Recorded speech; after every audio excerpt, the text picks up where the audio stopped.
We've been looking at service. If you weren't here last week, I'll try and do a quick recap.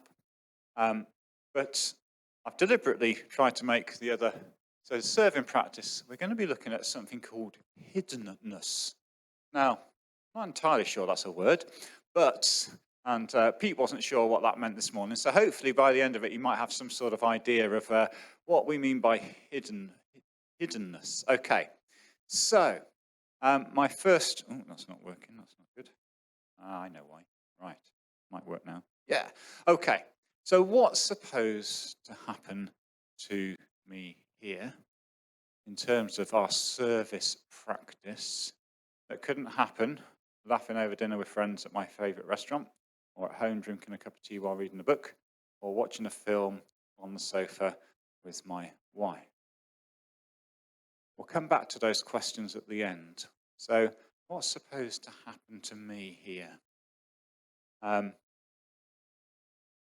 So serving or service is one practice expressed as love, which is what we looked at last week, aiming our formation outward towards others. We were looking at expressing, we'll do a little recap in a second. Hiddenness is this week, serving quietly in the ordinary environments of our life. Next week, we're going to be looking at availability, being both intentional and, this is the hard one for me, interruptible. Julie knows. And finally, we're going to sort of move outwards, turning strangers into family. So, Jesus, this is a recap from last week. So Jesus said this about his identity and ministry: the Son of Man did not come to be served, but to serve. So if it's Jesus we're going to apprentice under, if it's from him we learn how to live in the kingdom of God, we too must serve. And I liked at the end, the spiritual practice of service, and as a definition, is the expression of Christ-like love through meeting the practical needs of another, especially those most in need of help. So this is where we started last week.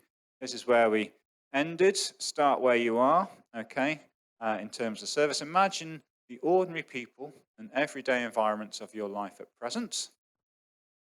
And then how might you simply and humbly get your shoulder under someone else's burden and share the weight? And I don't know whether, in our prayer time this morning, I just got the sense as well that Jesus, this is what Jesus, he says, I did not come to be served, but to serve. And that's still his mission today. Jesus wants to come alongside each one of us and simply and humbly get his shoulder under our burdens and share the weight. He's basically said, I want to walk with you. I want to help you. I want to share your burden. I want to, if you like, lead you in the way to life. I want to give you the life that you were designed to have. And I want you to know the truth of what's going to lead you into life. So Jesus said, my yoke is easy and my burden is light. As he comes alongside each one of us, and he wants us to lay our burdens on him, that he might walk with us.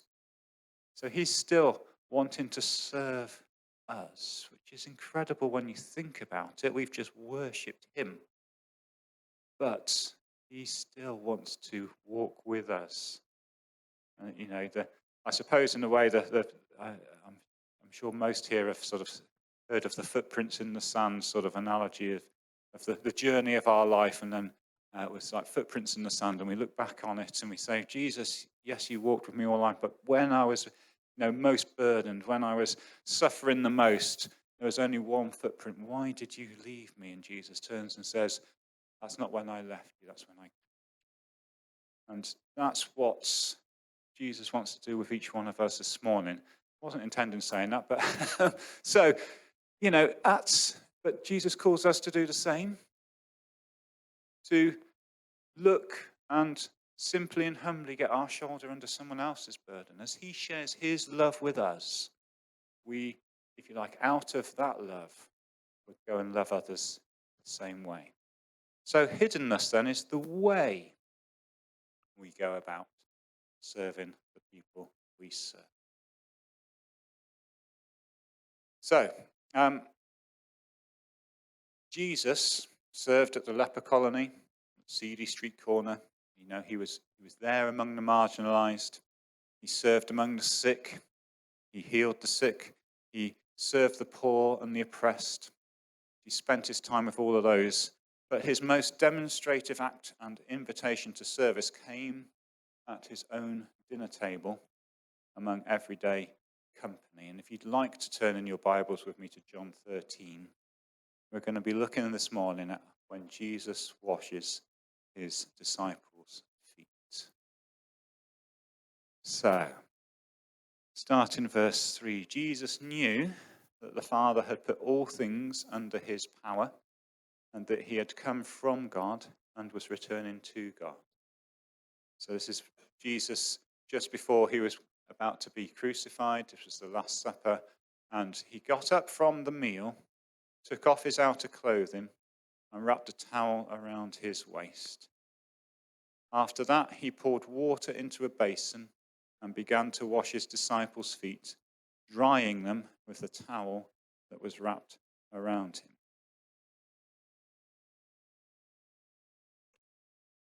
So Jesus, a Jewish rabbi, did work considered unbecoming of any Jewish person at a sacred meal of preparation for a highly formal, strictly observed day of rest.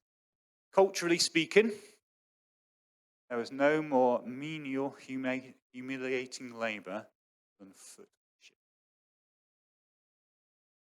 No Israelite would wash the feet of another. It was considered degrading. Even a Jewish slave wasn't asked or tasked with foot washing. Only Gentile slaves taken into Jewish households. So I was thinking about this a little bit. So yesterday we were on Graham's canal boat. If you ever get the chance, it's a fantastic experience. Okay, and we were doing a lock, and I had my dog with me, and hence I had some poo bags with me. And then I saw that someone, naughty person that they were, had not picked up after their dog. I thought, how disgusting. Just imagine if someone walks in that.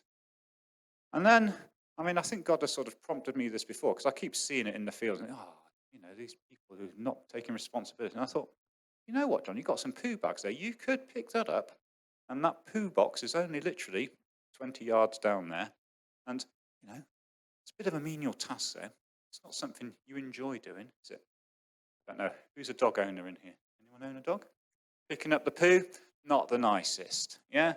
Something that's very strange, actually. Sorry, this isn't very spiritual, is it? But something strange, really, is that picking up after your own dog when the poo's still warm is I'm going into far too much detail.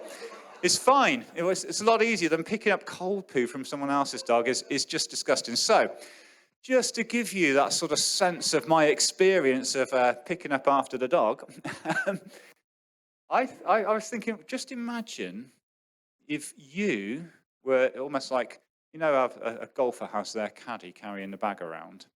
Or maybe someone, you volunteered to go around with someone after their dog, and you would go around and pick up the poo for them. Or even you would, any poo that you saw, not only would you see what I mean? It would be a menial, not very pleasant task.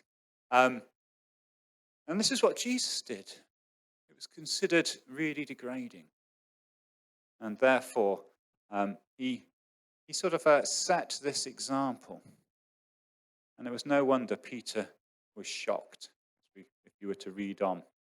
But I'm going to skip to verse 12.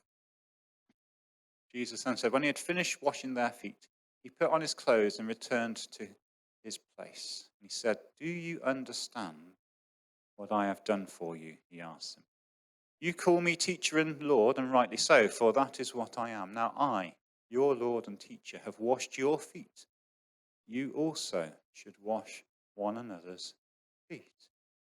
I have set you an example that you should do as I have done for you. Very truly I tell you, no servant is greater than his master, nor is a messenger greater than the one who sent him. Now that you know these things, you will be blessed if you do them. Okay, right. Here's my bowl of water. So who's had a bit of a dusty travel into, who's got some dirty feet that I can come wash? Right, if you'd like to take off your shoes and socks, I'll... No? No volunteers? Is it culturally relevant for us, washing each other's feet, do you think? Probably not. Sorry, Alan?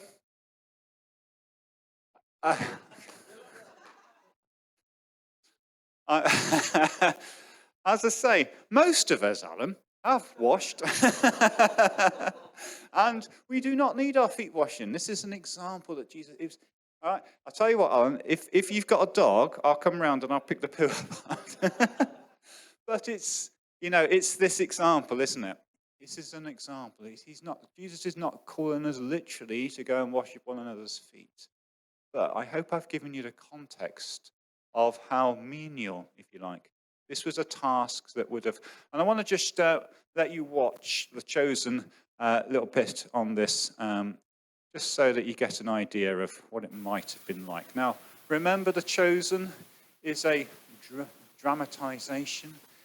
There are some quotes from the Bible, but not every word that is said is from the Bible. But it gives you an idea of what it could have been like. They're not saying this is exactly how it was. It gives you that sort of context, okay? So, let's just watch this together. Friends and enemies alike. It's not just even those you dislike, even those who slightly irritate you. We're still called to serve. So, foot washing is not the point. The point is freely given the love of Jesus. I freely receive. By practically meeting the needs of someone else.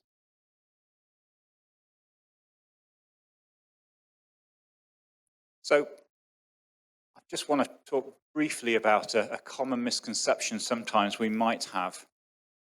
Interestingly, Jesus didn't take his disciples to the leper colony to wash feet, saying, do you see what I'm doing for them?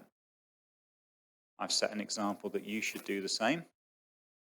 Jesus washed the feet of his closest followers, his most familiar friends, his most ordinary company, at his own dinner table, among his tight-knit, everyday relationships.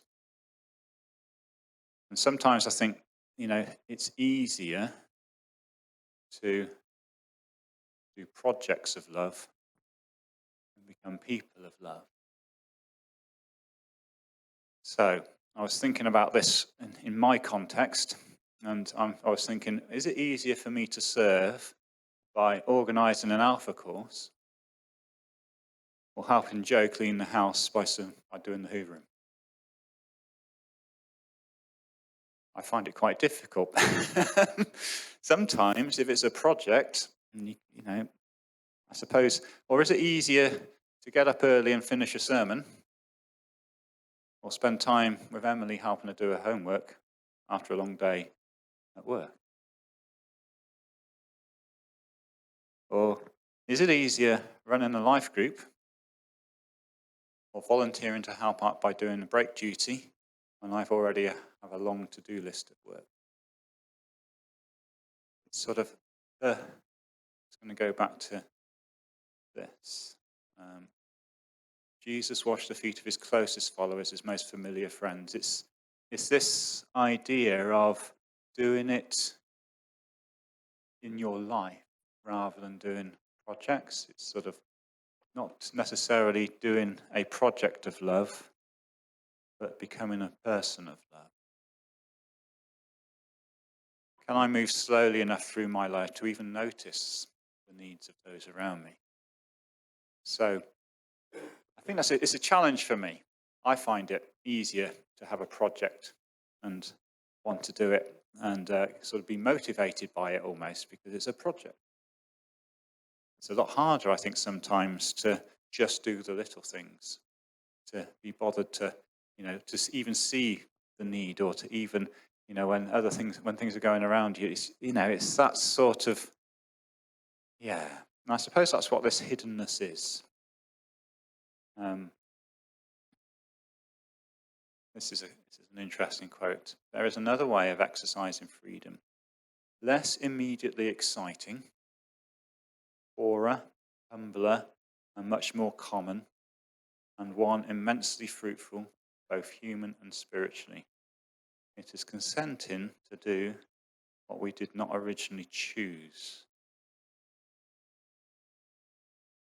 So it's almost as if I didn't, I chose to run an alpha course, run the life group, etc. But actually, it's sort of, I suppose, going back to just noticing what needs, how you can help people in the everyday, whether that's at home, whether it's at work, whether it's sort of in a social group or whatever, and actually doing something that's not necessarily what you would choose to do, but you're going to do it anyway.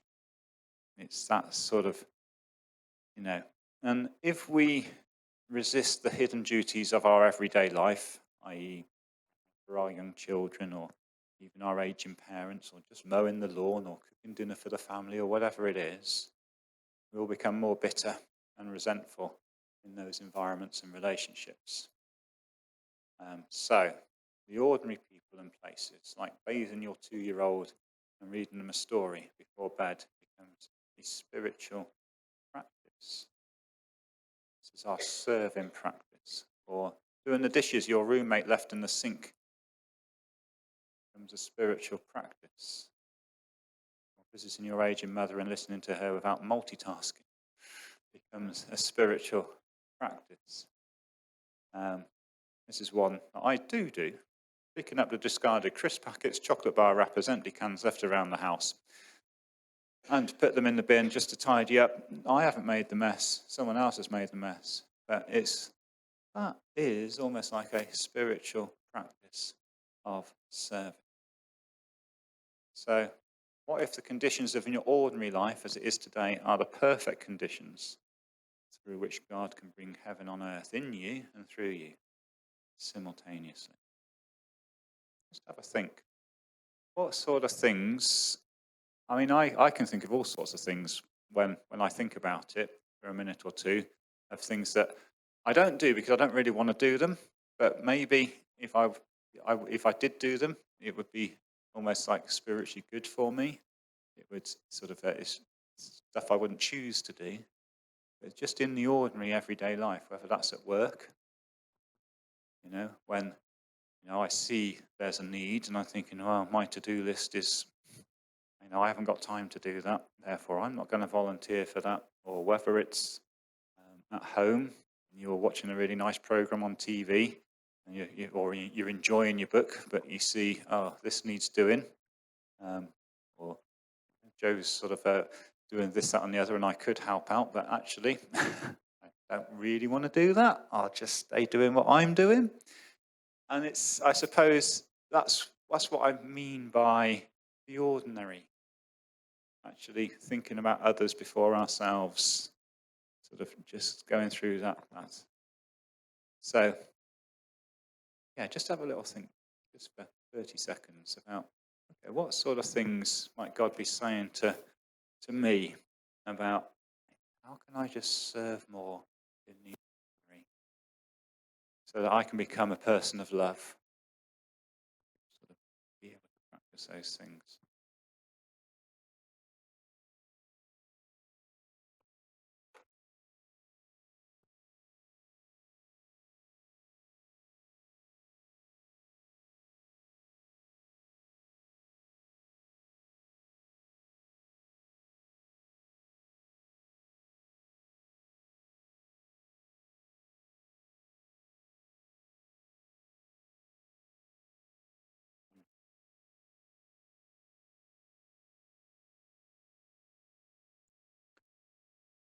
So as we return to where we started, what's supposed to happen to me here? I think service, maybe more than any spiritual practice, is the one we're likely to pursue with right action but wrong motive. It's brilliant to run an alpha course, but what is it? What's the motive? Is it the way it makes me look, or is it a good feeling it gives me? I mean, alpha's great, love it, it's fantastic, and I choose to do it. Or maybe you want to massage some sort of guilt or obligation. It's, why? What's the motive behind our serving? I'm not saying any of those are wrong necessarily, but it's sort of in the hiddenness. It's, if you like, just as we were talking about last week, it's Jesus first, yourself last, and then others in between. Sort of seeing where are the needs of the others in our everyday life, that we can put their needs before our needs. And this is why Jesus sort of talks about this as a practice best done hidden. In Matthew 6, he says, "Be careful not to practice your righteousness in front of others to be seen by them. If you do, you will have no reward from your Father in heaven.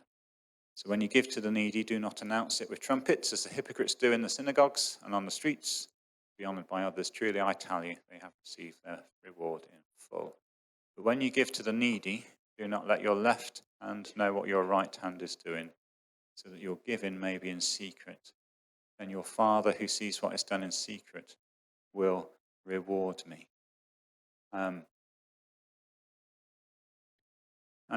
when Jesus is talking about giving, he's talking, it's more like alms giving.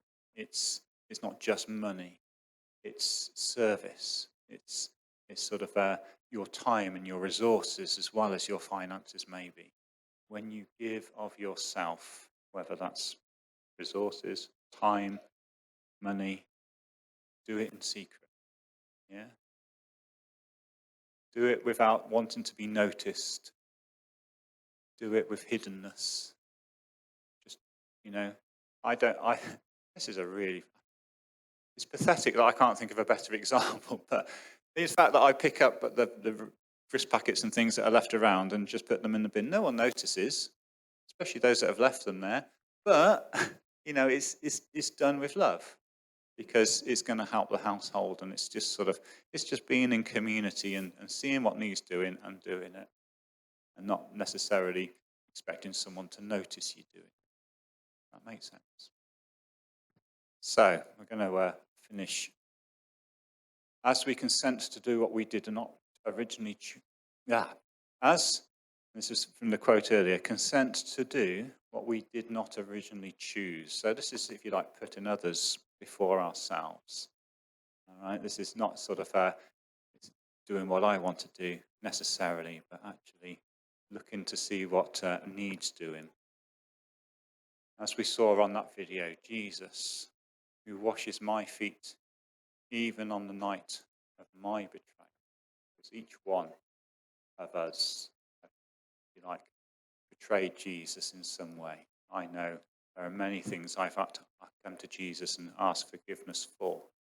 There are many things that I have done that have nailed Jesus to the cross.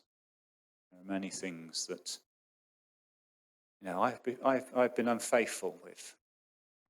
Jesus, who washes my feet, even as we saw there with Judas, sort of in two minds, knowing he's about to betray Jesus. Jesus, who washes my feet, even on the night of my betrayal. Jesus, who knows everywhere I've wandered and will wash every blemish and soothe every sore. Jesus, who withholds nothing from me, for whom no part of me is too filthy or unbecoming to take into his gentle hands. So I remember what Jesus has done for me. I hope I will be able to use, and if you like, as he has set the example, I will, if you like, take up his example and do what he asked to do. Jesus, the Son of Man, who came not to be served, but to serve. So I'm just going to ask the band to come back up. just as we remember what Jesus has done for us, that he held nothing back, not even, not even his very life. Just as Jesus gently washes our feet in that humble act of service, as he knows of the betrayal and the unfaithfulness and everything else that we have done and maybe will do, he still chooses to serve us. He came not to be served, but to serve. May we, as we go from here, just look for those opportunities to serve without being noticed. In the ordinary, in the everyday. That we wouldn't serve in a project. I'm not saying projects are wrong, but we would become people of love rather than just doing the projects of love. That we would look to others' needs before our own. And that we would serve one another in that. Because that's what's going to change us. And that's what's going to help change our world. Amen.